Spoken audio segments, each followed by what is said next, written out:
guiará. El Señor esté con ustedes. Con tu espíritu. Lectura del Santo Evangelio según San Mateo. Gloria a ti, Señor. En aquel tiempo dijo Jesús a sus discípulos: pidan y se les dará, busquen y encontrarán, llamen y se les abrirá. Porque todo el que pide recibe, quien busca encuentra, y al que llama se le abre. Si a alguno de ustedes le pide su hijo pan, le dará una piedra, y si le pide pescado, le dará una serpiente. Pues si ustedes, aun siendo malos, saben dar cosas buenas a sus hijos, ¿cuánto más su Padre que está en los cielos dará cosas buenas a los que le piden? Así pues, todo lo que quieran que los demás hagan con ustedes, háganlo ustedes con ellos, pues esta es la ley y los profetas. Palabra del Señor. Gloria a ti, Señor Jesús.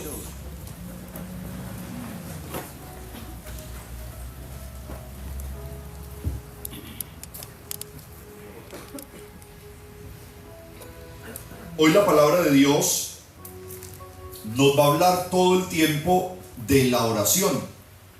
Y son muchos los textos en los que la palabra nos habla de la oración. Y también son muchos los momentos en los que nos presenta a cada personaje de la Biblia en oración. Empecemos por la base de todo, que nos la entrega el Evangelio de San Mateo hoy. Jesús entrega una promesa. Al que toca se le abre, al que llama se le responde, y al que pide se le da. Pero deben hacerlo con fe. Lo que nos está diciendo es que cada vez que nos acercamos a Dios en la oración, con fe hay una respuesta. Dios no se queda sin responder. Somos nosotros los que nos tardamos en comprender la respuesta. La semana pasada en el grupo de los jóvenes hablábamos un poquito sobre esto, y entonces uno de ellos nos contaba un testimonio espiritual que había tenido y nos decía: yo le pedí a Dios que me hablara y Dios empezó a hablarme, pero a mí no me gustó lo que Dios me estaba diciendo, pero me estaba hablando. Y luego nos decía: luego concluí que cuando yo le pido a Dios que intervenga, no puede ser como yo lo quiero, como yo lo pienso, como yo lo preparé, sino como Dios considera que debe ser. Por eso comprendí que lo que Dios me estaba diciendo que no me gustaba era lo que en realidad yo tenía que escuchar. Y luego de que empecé a escucharlo, entonces la sorpresa fue que Dios empezó a transformar mi vida entera. No por donde yo había querido, pero sí por donde yo lo estaba necesitando en ese momento. Entonces eso es muy especial porque yo no lo hubiese podido explicar de la mejor manera. Él me hizo comprender ese día de una manera muy simple y con un testimonio personal, que cuando yo me acerco a Dios, Dios no tiene que seguirme la corriente. Dios no puede dejar de ser Dios para agradarme a mí. Dios, en su ser de Dios, que conoce e ilumina mi camino, me indica por dónde es más conveniente, aunque lo que yo le esté pidiendo nada tenga que ver con lo que Él me está ofreciendo o me está mostrando.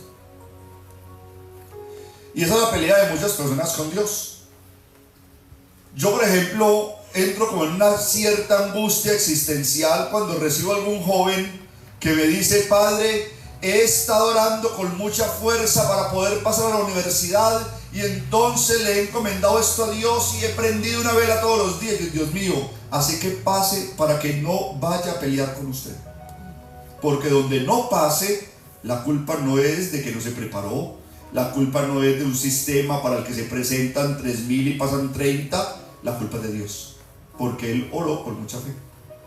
Entonces realmente no oró, realmente la oración hostigó y obligó a Dios a que hiciera su voluntad.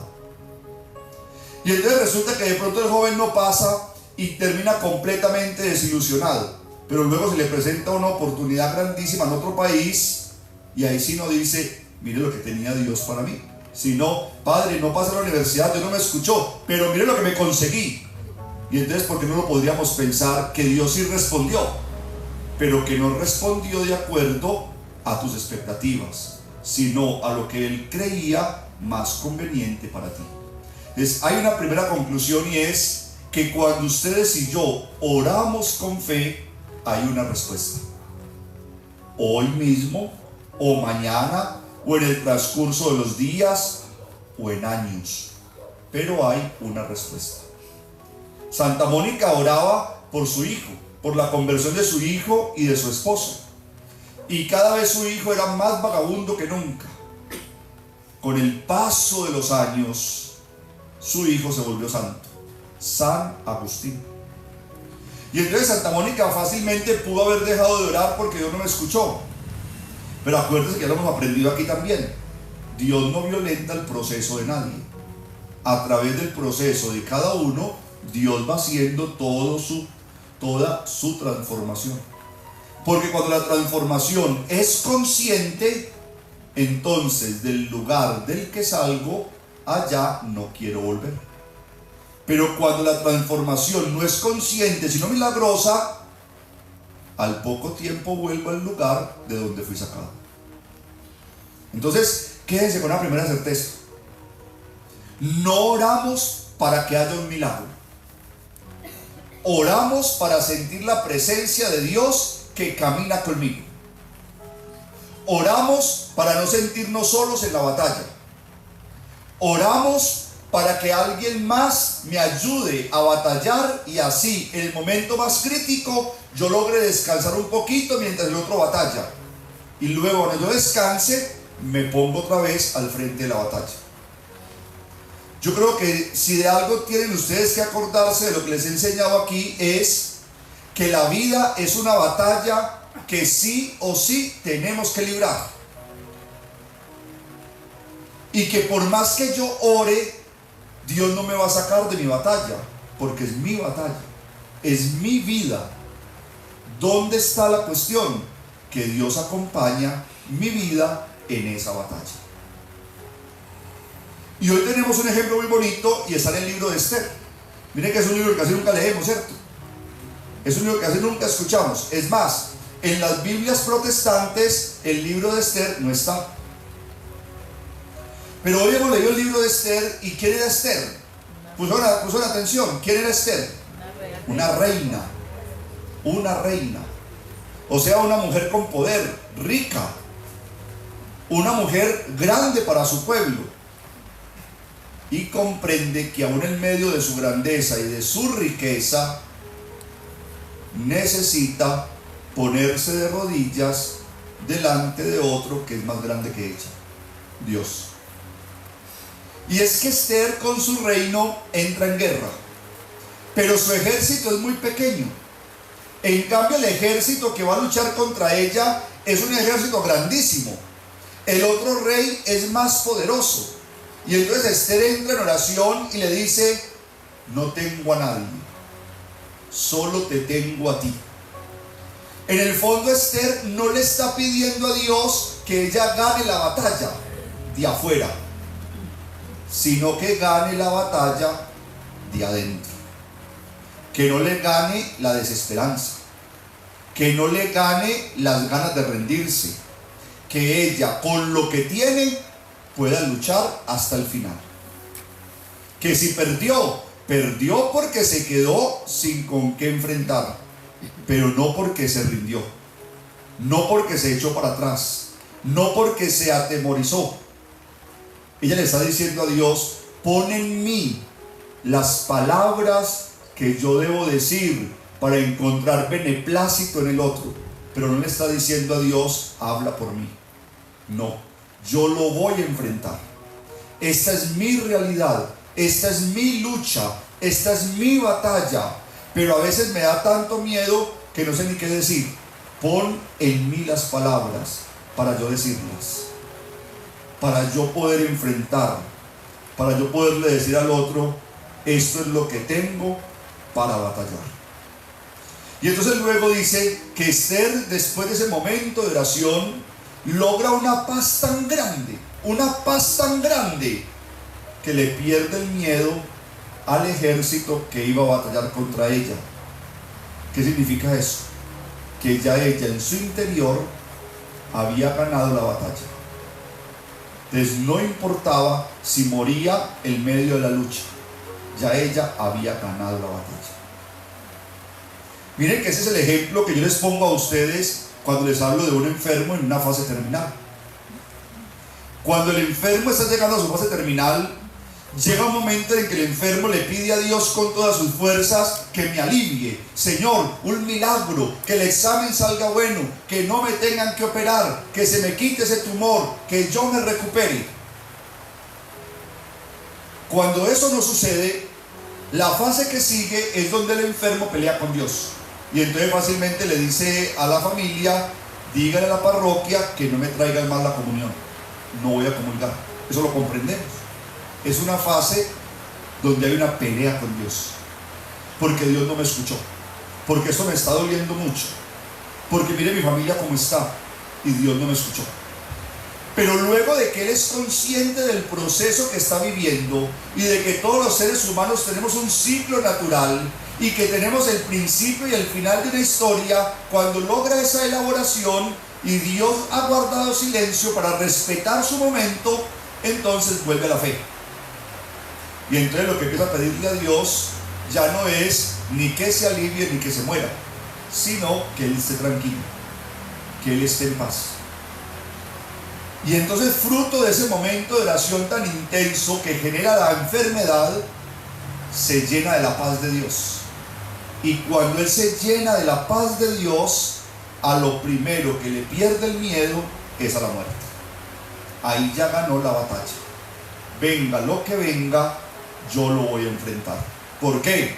Porque ya tengo en mi vida esa fuerza necesaria con la que enfrento lo que se presenta.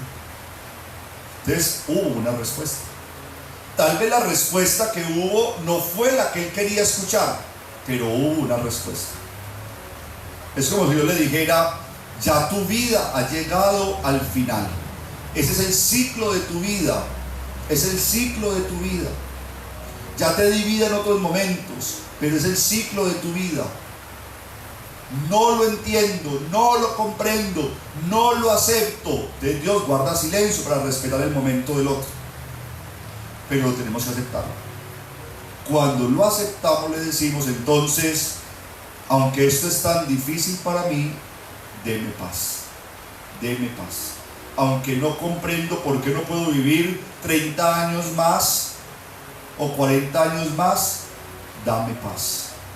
Y cuando él recibe esa paz, entonces le dice, entonces hágase en mí tu voluntad. Hágase en mí tu voluntad. Y empieza un proceso de abandono en las manos de Dios. Dios habló. Dios habló. Siempre habló. Dios siempre habla. Entonces miren qué tan bonito como hoy la palabra de Dios nos dice que no hay una sola oración realizada con fe que se quede sin frutos. Toda oración realizada con fe tiene fruto. Por eso yo les recomiendo, cuando vayan a orar, dedicarse solo a orar. Es preferible orar un minuto de la mejor manera que orar 30 minutos haciendo otros oficios. Cuando vaya a orar, que sea a orar, que su mente, su corazón, su cuerpo, todo su ser esté conectado en la oración. Piensen ustedes que uno también ora con el cuerpo, uno ora con el cuerpo. ¿De qué manera me pongo yo cuando voy a orar? Hay gente que, por ejemplo, se acerca a la comunión con las manos en el bolsillo, como cuando van caminando por un parque. Hay personas que han llegado a la comunión con el chicle bajo la lengua. Entonces ella, pero padre, qué cosa tan horrible, o padre, ¿qué tiene eso? No, ni lo uno ni lo otro. Más bien, ¿qué tanto importa aquel a quien te diriges? ¿Qué implica que estemos de la mejor manera? Cuando ustedes y yo en la misa levantamos las manos, algunos dirán, pero ¿para qué hay que levantar las manos para orar? Porque también el cuerpo ora. Le estoy diciendo a Dios, no es solamente mi canto, no es solamente mi pensamiento, no es solamente mi emoción, hasta mi cuerpo se dispone para orar. Por eso me pongo de pie, o por eso me siento mejor, o por eso me pongo de rodillas, o por eso levanto mis manos, o por eso cierro los ojos, o por eso miro al cielo. Pero miren que el cuerpo entero, lo que somos, se dispone a un contacto con Dios, a un contacto con Dios. Entonces, qué bueno que ustedes y yo creyéramos un poquito más en el poder de la oración. Miren qué pasaba en Jesús cuando oraba. Solamente piensen en esto. Acuérdense cuando Jesús bajó de la montaña y ya la barca había empezado a remar y ya estaba muy alejada de la orilla. Y Jesús baja a la montaña y sigue caminando sobre las aguas. ¿No acuerdan de ese texto? Y Pedro le dice, Señor, porque creían que era un fantasma, si eres tú, mándame ir a ti caminando sobre las aguas. Y dice, claro, venga. Y Jesús se baja y empieza a caminar. Y Pedro se baja y empieza a caminar y se hunde. Señor, me hundo, porque no fui capaz. Pedro, es que no oraste. Yo oré. Tú no oraste. Es lo mismo cuando usted le pregunta a un compañero y le dice, usted con todos los problemas que tiene encima, ¿cómo hace para tener tanta paz? En cambio yo tengo un problemita pequeño y estoy ahogado. Acuérdense, Señor, ¿por qué no fui capaz? No oraste. ¿Qué es lo que hace que podamos ser capaces? Que oramos. Eso es lo que hace Jesús. ¿Por qué Jesús puede multiplicar el pan para la multitud? Porque ha orado. ¿Se acuerdan cuando llegan los apóstoles y le dicen, Señor, ¿por qué no fuimos capaces de sacar ese demonio? Y Jesús les dice, porque eso se saca con oración. O sea que ustedes no han orado. Señor, si oramos. Ah, no, sí, claro, ustedes sí oraron. Yo vi que ustedes por la mañana rezaban el rosario mientras iban manejando el carro para el trabajo. Entonces, ¿en qué se concentraron? ¿En el carro o en el rosario? Ah, no, yo sí vi que usted estuvo rezando esta mañana en la casa y puso la emisora del Minuto de Dios y hacían los laudes mientras usted preparaba el desayuno y el almuerzo. Pero entonces, ¿a qué le dedicaste la atención entera? ¿A lo uno o a lo otro? ¿A lo uno o a lo otro? Padre, pero no podemos ser tan extremistas. Sí, ¿sabes por qué? Porque cuando el hijo llega a la casa, después de muchos días de no ver a la mamá, y la mamá prepara una comida bien rica, y el hijo se sienta a comer esa comida bien rica, pegado al celular, ahí nos llega un reclamo a la mamá. Yo me esmeré para esta comida, para usted. No puedes apagar el teléfono un ratito. Y saben también por qué es que hay que ser extremistas. Pero cuando estamos en una reunión con el jefe o cuando estamos en una entrevista de trabajo, no nos atrevemos por nada del mundo ni siquiera a contestar la llamada que nos acaban de hacer. En cambio, cuando estoy en la Eucaristía y me suena el teléfono en plena consagración, yo me salgo a contestar la llamada. Ustedes ven, no hay que orar mucho, pero lo poquito que oremos tiene que ser concentrados completamente en Dios. Concentrados completamente en Dios. Es preferible decirle, Señor, dispongo de 30 segundos, pero van a ser plenamente para ti. Dice el Evangelio, creo que de ayer o de antier, que decía, no por mucho hablar quiere decir que vas a ser escuchado más ligero. Es la fuerza y la intensidad del momento de oración.